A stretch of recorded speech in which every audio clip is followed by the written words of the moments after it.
students, my name is Amir and I'm from A1 Coaching. तो students, last video में हम लोग अपना पढ़ रहे थे chapter stakeholder in commercial organisation. उसमें हम लोगों ने स्टेक होल्डर और कस्टमर्स के बीच में क्या डिफरेंस होता है और उससे पहले हम लोगों ने स्टेक होल्डर की मीनिंग और शेयर होल्डर स्टेक होल्डर में क्या डिफरेंस है ये सारी चीजें देखी थी और आई थिंक वहां तक आप लोगों को समझ में आ गया। जो लोग चैनल पहली बार आए हैं उनको मैं बताना चाहूंगा, डिस्क्रिप्शन में लिंक है, जाके पहले उन वीडियोस को देखिए तब उनको ये टॉपिक और अच्छे से समझ में आ पाएगा। ठीक है, तो चलो स्टार्ट करते हैं और देखते हैं कि आज हमें क्या पढ़ना है। ठीक है, तो बच्चों आज हमें पढ़ना है इंटरनल स्टेक होल्डर और एक्सटर्नल स्टेक होल्डर में क्या डिफरेंस होता है।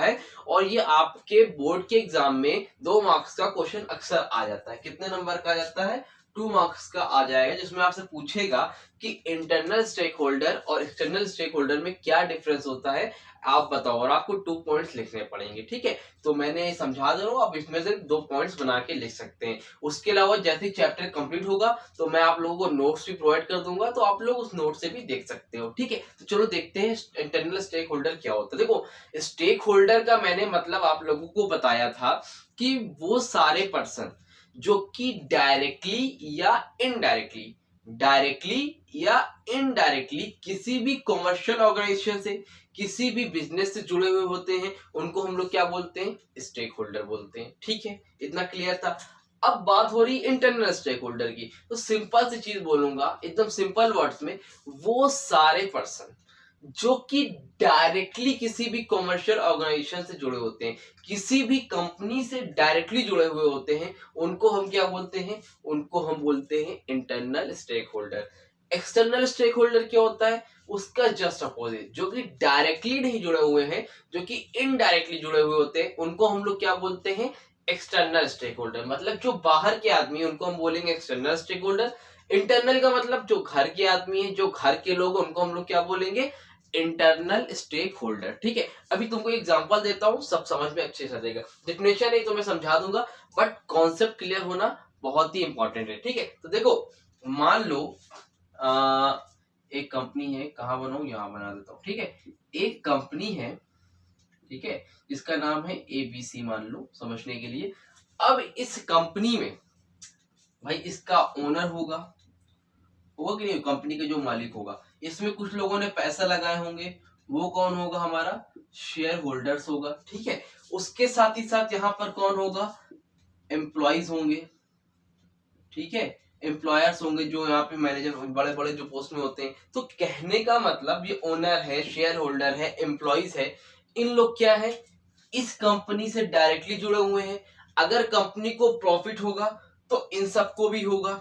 मान लो अगर कंपनी को लॉस हुआ तो इन सबको भी लॉस होगा। अच्छा, एम्प्लॉइज का क्या होगा? भाई अगर कंपनी लॉस में रहेगी तो एम्प्लॉइज की जॉब जा सकती है, एम्प्लॉइज को सैलरी वगैरह कम मिलेगी, वेजेस वगैरह कम मिलेंगे। तो ये सब क्या हो रहा है? ये सब डायरेक्टली क्या हो रहा है? इफेक्ट हो रहे हैं। ठीक है, डायरेक्टली किसी भी कंपनीज की वजह से जुड़े हैं लोग और ये इफेक्ट हो रहे हैं। इनको हम लोग क्या बोलते हैं? इनको हम लोग बोलते हैं इंटरनल स्टेक होल्डर। समझ में आई बात? अब मान लो ये कंपनी है, ठीक है, कौन? ये कंपनी है। अब इसको किसी ने उधार दे रखा है, बैंक ने। ठीक है, जो उधार देता है उसको हम लोग बोलते हैं क्रेडिटर। क्या बोलते हैं? क्रेडिटर। या फिर मान लो कोई सप्लायर है, सप्लायर मतलब जो इस कंपनी में सामान पहुंचाता है। तो अब देखो, कंपनी को लॉस हुआ, क्या सप्लायर को कोई फर्क पड़ेगा? क्या बैंक को कोई फर्क पड़ेगा? जो या फिर क्रेडिटर को कोई फर्क पड़ेगा? नहीं पड़ेगा। भाई इसने, बैंक ने पैसा दिया है, इसको पैसे चाहिए, कंपनी को प्रॉफिट हो चाहे कंपनी को लॉस हो, इट डज नॉट मैटर, इसको कोई फर्क नहीं पड़ रहा है। ये बोल रहा है भाई साहब मैंने पैसे दिए हैं, आप मुझे पैसे दो। उसी तरह सप्लायर क्या बोल रहा है? मैंने आपको गुड्स दिए हैं, गुड्स मीन्स प्रोडक्ट दिए हैं, सामान दिए हैं, तो आप मुझे पैसे दो। कंपनी को प्रॉफिट हुआ, कंपनी को लॉस हुआ, मुझे कोई फर्क नहीं पड़ता है। तो एक्सटर्नल स्टेक होल्डर कौन होते हैं? जो कि आपसे इनडायरेक्टली जुड़े हुए हैं, बाहरी तरीके से जुड़े हुए हैं, उनके ऊपर कंपनी के लॉस का या प्रॉफिट का कोई भी इफेक्ट नहीं पड़ता। आप 1 करोड़ कमाओ, आप तब भी बैंक को उतना ही इंटरेस्ट दोगे। आप लॉस में जाओ, 0 रुपए कमाओ, तब भी आपको बैंक को उतना ही इंटरेस्ट दोगे। समझ में आ रही बात? लेकिन ये क्या है? बैंक हमसे कंपनी से जुड़ा हुआ है, इसलिए स्टेक होल्डर है, लेकिन इनडायरेक्टली जुड़ा है। डायरेक्टली कोई इसके ऊपर इफेक्ट नहीं पड़ता है। कंपनी को प्रॉफिट हो या कंपनी को लॉस हो, कोई भी इफेक्ट नहीं पड़ता। ये सब कौन है? इसलिए बैंक, सप्लायर, क्रेडिटर, ये सब कौन है? गवर्नमेंट वगैरह कौन है? है हमारी कौन, एक्सटर्नल स्टेक होल्डर। और डायरेक्टली कौन है, ओनर जुड़ा है भाई, कंपनी का मालिक है, शेयर होल्डर है, एम्प्लॉइज है, जॉब करते हैं, शेयर होल्डर ने पैसा लगा रखा है, तो ये सब कौन है हमारे internal stakeholder. I think clear हो गया होगा, समझ में आई बात, क्लियर है। चलो एकदम सिंपल है, डायरेक्टली किसी भी कमर्शियल ऑर्गेनाइजेशन जुड़ा है, इंटरनली है, अंदर का आदमी है, उसको हम लोग बोलेंगे इंटरनल स्टेक होल्डर, और जो बाहरी है उसको हम लोग क्या बोलेंगे, एक्सटर्नल स्टेक होल्डर। ठीक है, चलो देखो नंबर 1 पे लिखा है, मीनिंग के हिसाब से देख लेते हैं। Stakeholders who are involved in a business firm from within the organization। Stakeholder who are involved, जो स्टेक होल्डर इन्वॉल्व है किसमें, किसी भी बिजनेस फर्म में, from within the organisation are known as internal stakeholder. ठीक है, समझ में आ रही बात। उसके बाद दे कंसिस्ट ऑफ, इसमें आते कौन कौन है, दे कंसिस्ट ऑफ ओनर्स भाई मालिक, शेयर होल्डर्स, एम्प्लॉयर्स जॉब के लिए हायर करते हैं, फिर एम्प्लॉइज ऑफ द ऑर्गेनाइजेशन, ये सब कौन आते हैं हमारे इंटरनल स्टेक होल्डर में आते हैं। क्लियर है, क्यों आते हैं, रीजन अभी बता दिया, क्योंकि ये डायरेक्टली जुड़े हुए हैं, इनका पैसा लगा है, यहाँ पे जॉब कर रहे हैं, इसलिए इनको हम बोलते हैं इंटरनल स्टेक होल्डर।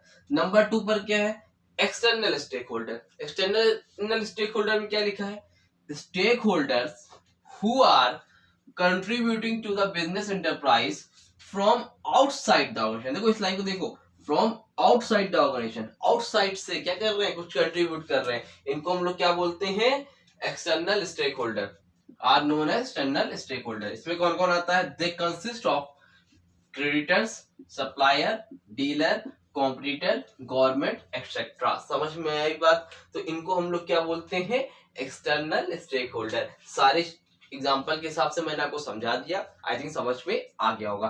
तो ये टॉपिक था जो कि आपका इंपॉर्टेंट था, ये हमारा पार्ट 3 है।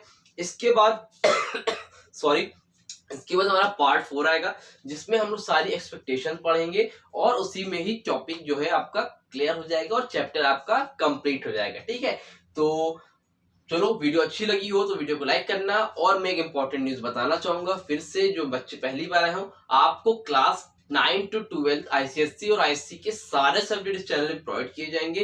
तो जितने भी बच्चे हैं अपने फ्रेंड्स वगैरह भी जो है आपके, उनको शेयर कर दो, क्योंकि आईसीएससी के चैनल इतने है नहीं, स्पेशली आप लोगों के लिए बनाया गया है। तो आप लोग अपने फ्रेंड्स को शेयर करो ताकि वो भी और अच्छे से पढ़ाई कर सके। ठीक है, तो वीडियो अच्छी लगी हो तो वीडियो को लाइक करना, चैनल सब्सक्राइब करना, बेल आइकन भी दबा देना। मिलेंगे अपनी न्यू वीडियो में, तब तक के लिए थैंक यू सो मच।